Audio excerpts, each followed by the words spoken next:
Guys, this is Yuval from YD8K and I made a short film.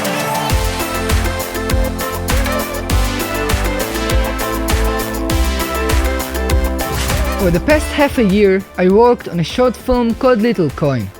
In this video I'm going to cover the making of the film, including pre-production, production and post-production. So if you haven't seen the film, make sure to click here to watch it before you watch this video.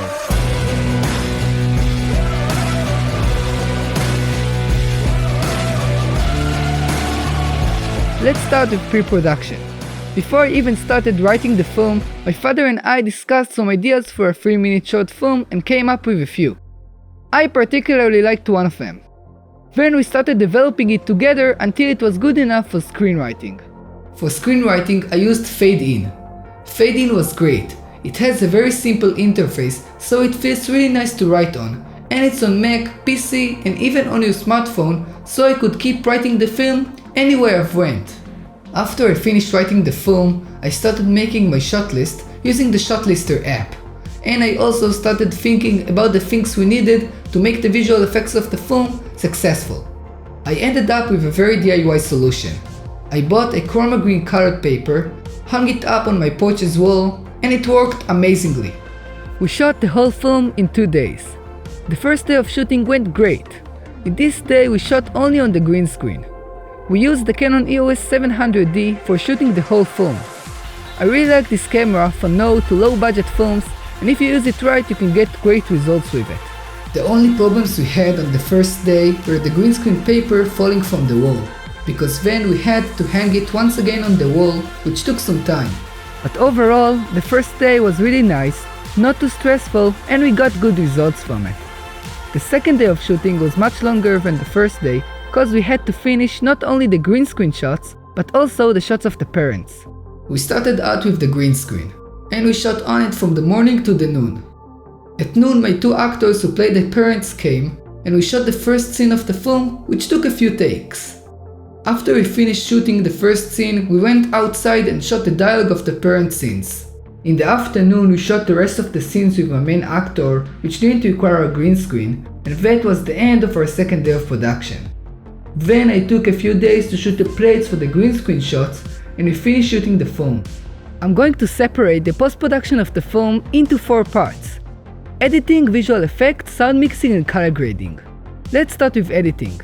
For editing the short film I used Avid Media Composer, which in my opinion is the best film editor today. I started by organizing the footage by the scenes and shots. After I finished organizing, I started editing the film and creating the basic sound mix. I like to organize all my sound elements in specific groups like on-camera dialogue, voiceover, music, sound effects, ambient sounds and more. It allows me to work faster and more efficiently. After I finished editing the film, I started working on the visual effects. I exported each green screen and clean plate shot from Avid Media Composer to DaVinci Resolve as AEF, which is a file that links the original footage but cuts it in the same places as I did in the edit. From there, I exported each shot as 2 EXR image sequences, one of the green screen footage and another of the clean plate footage. Then I imported both sequences to the Foundry Nuke, which is my compositing software for the phone, and in my opinion is the best compositing software. In Nuke, I keyed the green screen footage and composited it with the clean plates.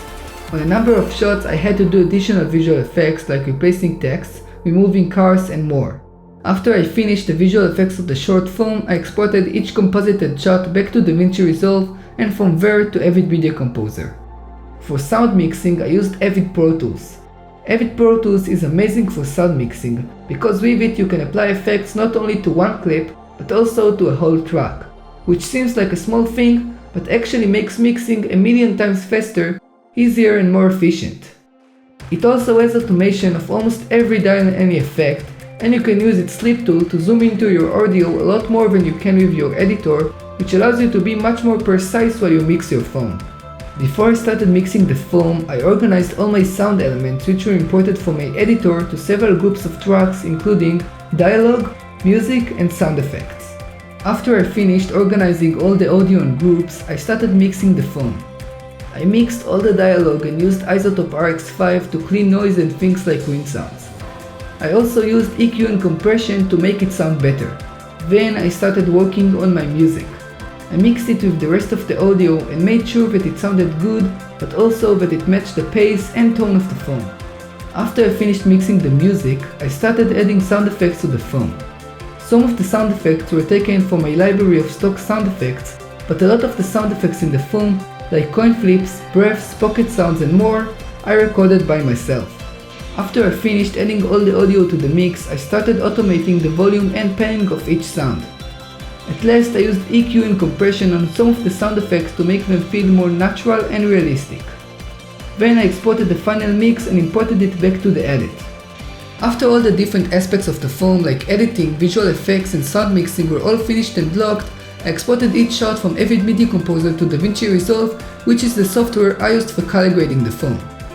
DaVinci Resolve is one of the best and most powerful color grading software in the world. It's used in many Hollywood blockbuster feature films today, and it's the software I use to color grade all my YouTube videos and films. In DaVinci Resolve I imported all my clips.